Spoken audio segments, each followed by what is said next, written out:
નમસ્કાર મિત્રો, હું ડૉક્ટર રમેશ કાલિયા. આ ચેનલમાં આપ સૌ મિત્રોનું હાર્દિક સ્વાગત છે.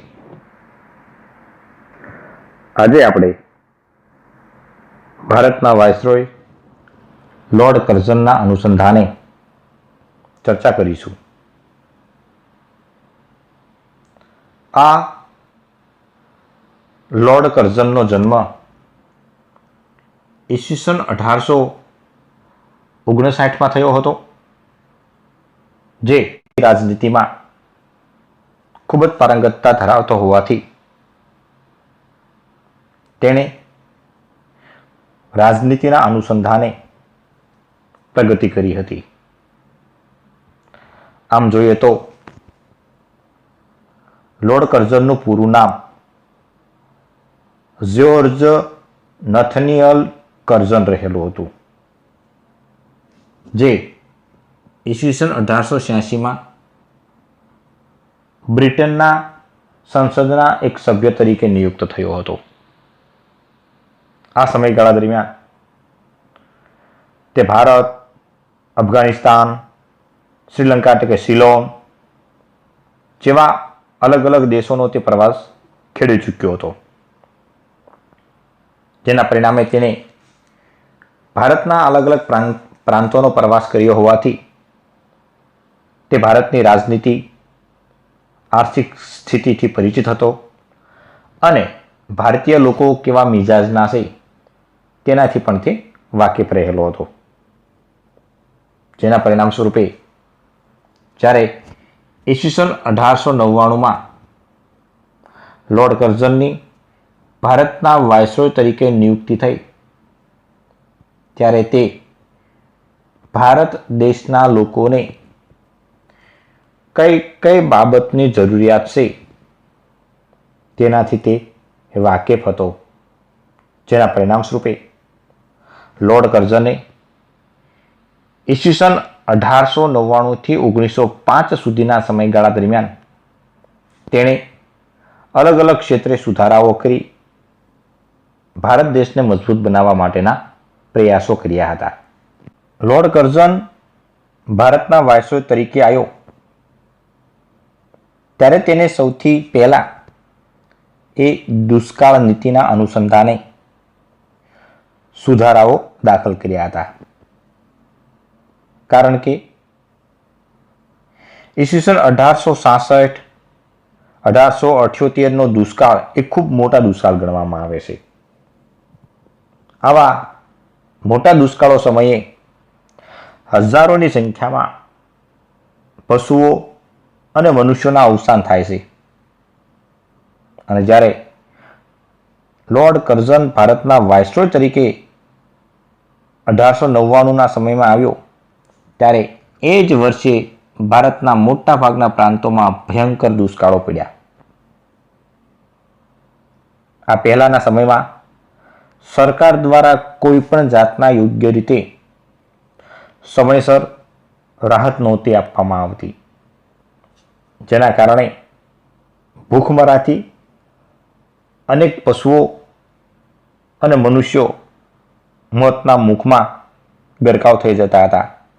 આ દુષ્કાળને કાયમ માટે નાથવા માટે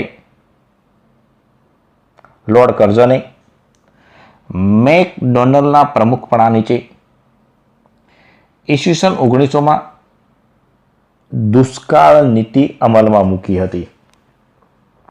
અને એના પરિણામ સ્વરૂપે દુષ્કાળ નીતિ અમલમાં મૂક્યા બાદ તેણે ખેતી અને પશુપાલનને વિશેષ મહત્વ આપ્યું હતું.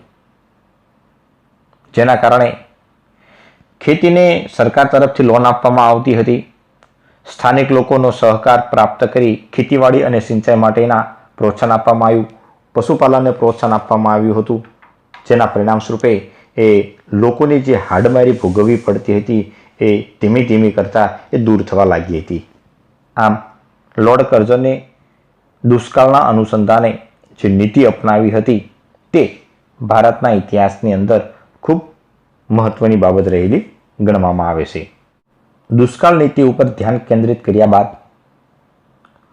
લોર્ડ કર્ઝને ખેતીવાડીના વિકાસને ઉત્તેજન આપ્યું હતું.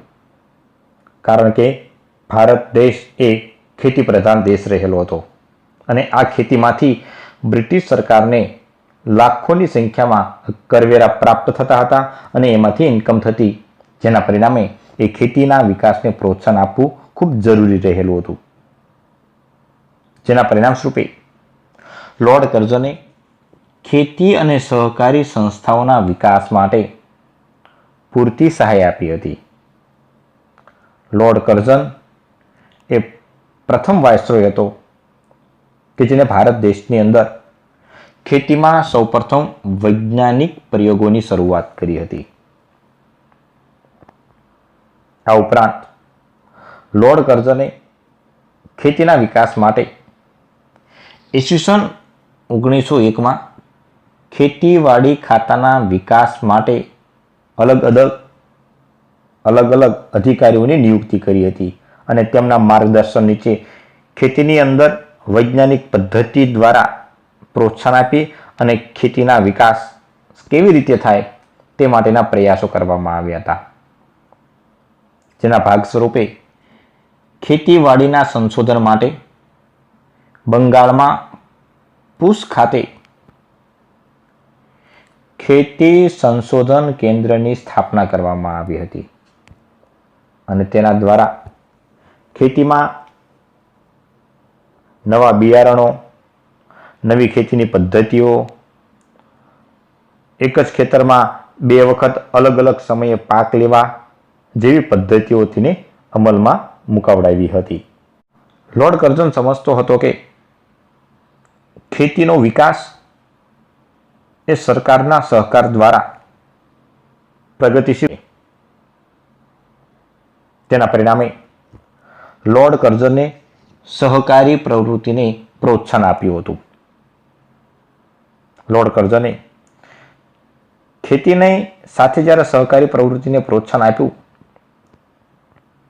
તેના થકી ઈસવીસન 1904માં સહકારી ધિરાણ સંઘોને લગતો એક ધારો એટલે કે કાયદો પસાર કરવામાં આવ્યો હતો. કારણ કે આ સહકારી ધિરાણ સંઘો દ્વારા ખેડૂતોને ઓછા વ્યાજના દરે લોન આપવા માટેના પ્રયાસો કરવામાં આવ્યા હતા અને જેના પરિણામે ગામડા અને શહેરોમાં ખેડૂત બેંકો તથા સહકારી સંઘોની સ્થાપના કરવામાં આવી હતી.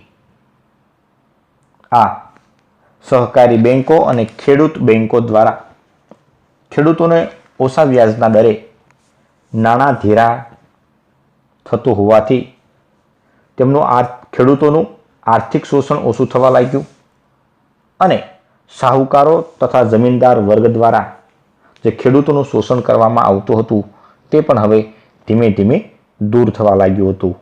જેના પરિણામે ભારત દેશના મોટા ભાગના પ્રાંતના ખેડૂતો આર્થિક ક્ષેત્રે ધીમે ધીમે એ સદ્ધર બનવા લાગ્યા હતા. લોર્ડ કર્ઝને ખેતી અને સહકારી પ્રવૃત્તિને પ્રોત્સાહન આપ્યા બાદ તેણે ભારતમાં નવી રેલવેનું બાંધકામને પ્રોત્સાહન આપ્યું હતું. આમ જોઈએ તો ભારત દેશમાં રેલવેની શરૂઆત ગવર્નર જનરલ લોર્ડ ડેલહાઉસીના સમયમાં થયેલી હતી, પરંતુ તેનું નવીનીકરણ કરવાનું કામ લોર્ડ કર્ઝને કર્યું હતું. કારણ કે ખેતીનો વિકાસ થતાં ખેતીમાં ઉત્પાદિત થયેલ વસ્તુને એક જગ્યાએથી બીજી જગ્યાએ, એક શહેરથી બીજા શહેર, શહેરથી બંદરો સુધી પહોંચાડવાનું ઝડપી કામ એ રેલવે મારફતે થતું હતું. તેના થકી લોર્ડ કર્ઝને ઈસવીસન 1903માં રોબર્ટસનની ભલામણ નીચે એક કમિશનરની નિયુક્તિ કરવામાં આવી અને આ કમિશનના અંતર્ગત રેલવેનું આધુનિકરણ કરવા માટે અને તેનું નવીનીકરણ કરવા માટેના પ્રયાસો કરવામાં આવ્યા હતા. રેલવેના બાંધકામને પ્રોત્સાહન મળતા ખેતી અને ઉદ્યોગ વેપારને પણ પ્રોત્સાહન મળ્યું હતું. કારણ કે બ્રિટિશરોનો મુખ્ય ઉદ્દેશ ભારત દેશમાં વ્યાપાર કરવાનો હતો, જેના થકી રેલવેને પ્રોત્સાહન આપવું તે પણ એક જરૂરી રહેલું હતું. આમ જોઈએ તો વિશ્વમાં સૌથી વધારે જો રેલવેનું નેટવર્ક ધરાવનાર જો કોઈ દેશ હોય તો પ્રથમ કક્ષાએ અમેરિકા છે, ત્યારબાદ ચીન અને ત્રીજા ક્રમે ભારત દેશનું રેલવે આવે છે. અને આ રેલવે દ્વારા ભારત દેશનો મોટાભાગનો આંતરિક વેપાર વિકસિત થયો છે. આમ લોર્ડ કર્ઝને પોતાના શાસનકાળ દરમિયાન 6000 માઇલ નવી રેલવે લાઈનો નખાવી હતી અને જેના થકી આંતરિક વ્યાપારને પ્રોત્સાહન મળતા ભારતીય લોકોનો આર્થિક રીતે વિકાસ થયો હતો, પરંતુ સાથે સાથે બ્રિટિશ વેપારને પણ પ્રોત્સાહન મળેલું આપણને જોવા મળે છે.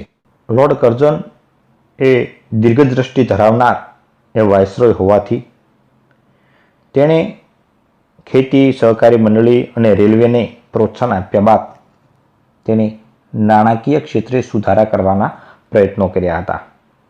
કારણ કે એની પહેલાં આવનારા જે ગવર્નર જનરલ કે વાઇસરોયે જે નાણાં ક્ષેત્રે જે પ્રોત્સાહન આપવું જોઈએ તે પ્રોત્સાહન નહોતા આપી શક્યા, જેના પરિણામે લોર્ડ કર્ઝને નાણાકીય સુધારા માટેના પ્રયાસો કર્યા હતા. તેમાં ખાસ કરીને લોર્ડ કર્ઝને કેન્દ્ર અને પ્રાંતો વચ્ચે આવકના સાધનોની વહેંચણી કરી અને એમાંથી જે આવક જે પ્રાપ્ત થતી હતી તેમાંથી એક બ્રિટિશ સરકારને વધારે ફાયદો થતો હતો. લોર્ડ કર્ઝને આવકના સાધનોને 3 વિભાગોમાં વિભાજિત કર્યા. તેમાં એક કેન્દ્ર છે. કેન્દ્રીય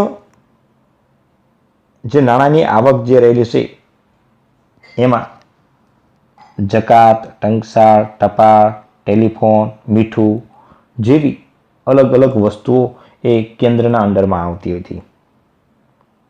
જ્યારે પ્રાંત એટલે કે રાજ્યોના અંડરમાં નાની સિંચાઈ યોજના, શિક્ષણ અને પોલીસ જેવા ડિપાર્ટમેન્ટો એ પ્રાંતીય એટલે કે રાજ્યો જે રહેલા છે એ આવકવેરા એ ઉઘરાવી શકતા હતા. આ ઉપરાંત ઘણા બધા વિષયો એવા પણ હતા કે જેમાં કેન્દ્ર અને પ્રાંતો બંનેને એ આવકના સાધનોનું મહત્વ સમજાતું હતું, જેને આપણે સંયુક્ત વિષયોની યાદીમાં આપણે મૂકીએ છીએ. આ સંયુક્ત વિષયોની જે યાદી છે એમાં છે જમીન મહેસૂલ, આવકવેરો, સ્ટેમ્પ ફી, જંગલો, મોટી સિંચાઈ યોજના વગેરે સંયુક્ત યાદીમાં આવતા હતા. આમ કેન્દ્ર તથા પ્રાંતોના આવક જાવકના સાધનો નિશ્ચિત થતાં સરકારી નાણાકીય સ્થિતિમાં નોંધપાત્ર વધારો થયેલો આપણને જોવા મળે છે.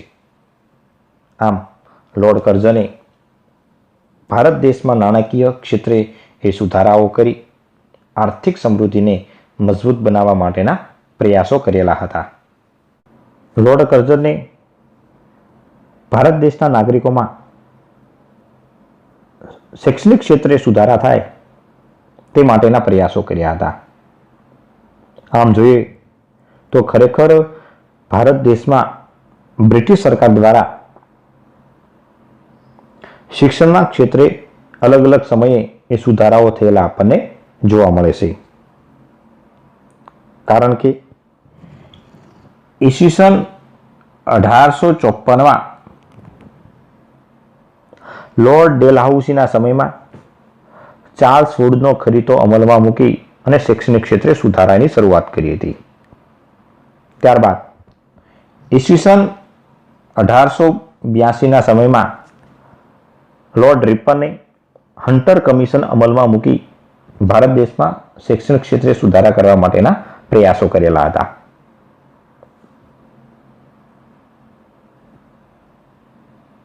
આમ લોર્ડ કર્ઝને પણ ભારતીય લોકોમાં પ્રાથમિક, માધ્યમિક અને ઉચ્ચતર માધ્યમિક દ્વારા શિક્ષણમાં સુધારા લાવવાના પ્રયાસો કરેલા હતા, જેના થકી ઈસવીસન 1902માં થોમસ રેલેના પ્રમુખપણા નીચે શિક્ષણ કમિશનની નિયુક્તિ કરવામાં આવી હતી અને ભારતના શિક્ષણમાં જે ખામીઓ રહેલી હતી તે ખામીઓને દૂર કરવા માટેના પ્રયાસો કરેલા હતા, જેના થકી ગામડાઓના અંતરિયાળ વિસ્તારોમાં પણ સરકારી શાળાઓ ખોલવા માટેના નાણાં ધીરવામાં આવ્યા હતા. આ ઉપરાંત લોર્ડ કર્ઝને ઉચ્ચ શિક્ષણ માટે ઈસવીસન 1904માં યુનિવર્સિટી એક્ટ અમલમાં મૂક્યો હતો, જેના થકી ભારત દેશના અલગ અલગ પ્રાંતોમાં ભારતીય લોકોને સ્થાનિક શિક્ષણ મળી રહે તે માટે કોલેજો ખોલવા માટે પણ મંજૂરી આપી હતી. આમ લોર્ડ કર્ઝને ભારત દેશમાં શૈક્ષણિક ક્ષેત્રે સુધારા કરવા માટેના પ્રયાસો કરેલા જોવા મળે છે. આ ઉપરાંત લોર્ડ કર્ઝને ભારત દેશના લોકોની આંતરિક શાંતિ અને સલામતી માટેના પ્રયાસો કરેલા હતા, જેના થકી ભારતીય લોકોની સુરક્ષા વધે, તેના થકી બ્રિટિશ સરકારના વેપારને પણ સલામતી જળવાઈ રહે. આમ લોર્ડ કર્ઝને ઈસવીસન 1902માં સર એન્ડ્રુ ફ્રેઝરના પ્રમુખપણા નીચે એક કમિશન નિયુક્ત કરવામાં આવ્યું હતું, જેના સંપૂર્ણ માર્ગદર્શન નીચે આધુનિક પોલીસ ખાતાની શરૂઆત થઈ હતી, જેથી કરીને ગુનાહિત પ્રવૃત્તિ દૂર કરી શકાય. લોર્ડ કર્ઝન એ પ્રથમ એવો વાઇસરોય હતો કે જેણે ભારતીય લોકોને પણ લાયકાત મુજબ ઉચ્ચ પોલીસ અધિકારીઓ તરીકેની એ ભરતી કરાવી હતી, જેના થકી પોલીસની ભરતીની અંદર પણ પારદર્શકતા જોવા મળતી હતી. લોર્ડ કર્ઝને ભારતમાં ગુનાહિત પ્રવૃત્તિને રોકવા માટે CIDની સ્થાપના કરી હતી અને રેલવેની અંદર મુસાફરી કરતા લોકોને સંરક્ષણ મળે, સુરક્ષા મળે તે માટે રેલવે પોલીસની પણ શરૂઆત લોર્ડ કર્ઝને કરી હતી. આમ લોર્ડ કર્ઝને પોતાના શાસનકાળ દરમિયાન આંતરિક સુરક્ષાને ધ્યાનમાં રાખી પોલીસ તંત્રને મજબૂત બનાવવા માટેના પ્રયાસો કરેલા હતા. લોર્ડ કર્ઝને પોતાના શાસનકાળ દરમિયાન જે અલગ અલગ ક્ષેત્રે જે સુધારાઓ જે કર્યા તેના થકી ભારતીય લોકોના માનસમાં ખૂબ જ લોકપ્રિય બન્યો હતો, પરંતુ તેના એક જ નિર્ણયથી તે ભારતના લોકોના માનસમાં અપ્રિય બન્યો હતો અને એ એક જ કામ હતું, તે છે બંગાળના ભાગલા. જોકે બંગાળના ભાગલાની વધુ માહિતી, ડિટેલ માહિતી આપણે હવે પછીના ટોપિકમાં કરશું, પરંતુ અત્યારે થોડીક ઉપર છેલ્લી એની ચર્ચા કરી લઈએ. લોર્ડ કર્ઝને જ્યારે 1905ના સમયમાં બંગાળના ભાગલાની જ્યારે જાહેરાત કરી ત્યારે માત્ર બંગાળમાં જ નહીં પરંતુ ભારતના અલગ અલગ પ્રાંતોની અંદર બંગાળના ભાગલા જે પાડવામાં આવ્યા હતા તેનો સખત વિરોધ થયો હતો અને એ લડત જે ચાલી તે ભારતના ઇતિહાસમાં બંગ-ભંગ લડત તરીકે ઓળખવામાં આવે છે. અને આ બંગ-ભંગની લડત થકી ભારત દેશના શિક્ષિત વર્ગ, યુવા વર્ગ, ખેડૂતો, ગામડાના, શહેરોના, આમ દરેક વર્ગના લોકો એ સંગઠિત બની અને રાષ્ટ્રીય જાગૃતતા પ્રત્યે એ વફાદાર બનવા લાગ્યા હતા. આમ બંગાળના ભાગલા પાડવાના કારણે લોર્ડ કર્ઝન ભારતીય લોકોના માનસમાં અપ્રિય બન્યો હતો અને પૂરા ભારતમાં તેનો વિરોધ થતા અંતે તેણે રાજીનામું આપી અને પોતાના વતન પરત ફર્યો હતો. આ ઉપરાંત લોર્ડ કર્ઝને ભારત દેશના સ્મારકોની જાળવણી માટે ખૂબ જ મહત્વના પ્રયાસો કરેલા હતા. આમ જોઈએ તો નાલંદા વિશ્વવિદ્યાલય, તક્ષશિલા વિદ્યાલય, હડપ્પા, મોહેંજો-દડો, આમ અલગ અલગ પ્રાંતોમાંથી જે ભારતનો જે પ્રાચીન સાંસ્કૃતિક વારસો જે રહેલો છે તેને જાળવણી માટે લોર્ડ કર્ઝને ખૂબ મહત્વના પ્રયાસો કરેલા છે. તેમાં સર જોહન માર્શલ ના પ્રયાસોથી ભારત દેશના જે સ્મારકો જે રહેલા છે, પ્રાચીન વિશ્વવિદ્યાલયો જે રહેલી છે, આવી અને સંશોધન કર્યા બાદ એ ભારત દેશને એ ગૌરવવંતો પ્રાચીન વારસો આપણને આપેલો જોવા મળે છે. આ ઉપરાંત લોર્ડ કર્ઝને મત્સ્ય ઉદ્યોગ, વીજળીના વિકાસ માટે પ્રોત્સાહન આપ્યું હતું. જ્યારે મજૂર વર્ગ સાથે સંકળાયેલા જે લોકો જે રહેલા છે કે જે ખાણોમાં કામ કરતા હતા, તેના આરોગ્ય, તેમનું નૈતિક ધોરણ સુધારા કરવા માટે, પગાર ધોરણના સુધારા કરવા માટે એક નિયામકોની નિયુક્તિ પણ કરી હતી. આમ લોર્ડ કર્ઝને ભારત દેશના નાગરિકોને જે અલગ અલગ ક્ષેત્રે જે સુધારા આપ્યા હતા તે નોંધપાત્ર ગણવામાં આવે છે. જેના કારણે લોર્ડ કર્ઝન ઈસવીસન 1899 થી 1905 સુધી જે વાઇસરોય તરીકે રહ્યો અને તેણે વહીવટી, નાણાકીય, સંરક્ષણના અનુસંધાને, ખેતીના અનુસંધાને, સહકારી મંડળીઓના અનુસંધાને જે સુધારાઓ જે દાખલ કર્યા હતા તે ભારતના ઇતિહાસમાં ખૂબ મહત્વનું સ્થાન ધરાવે છે. આભાર.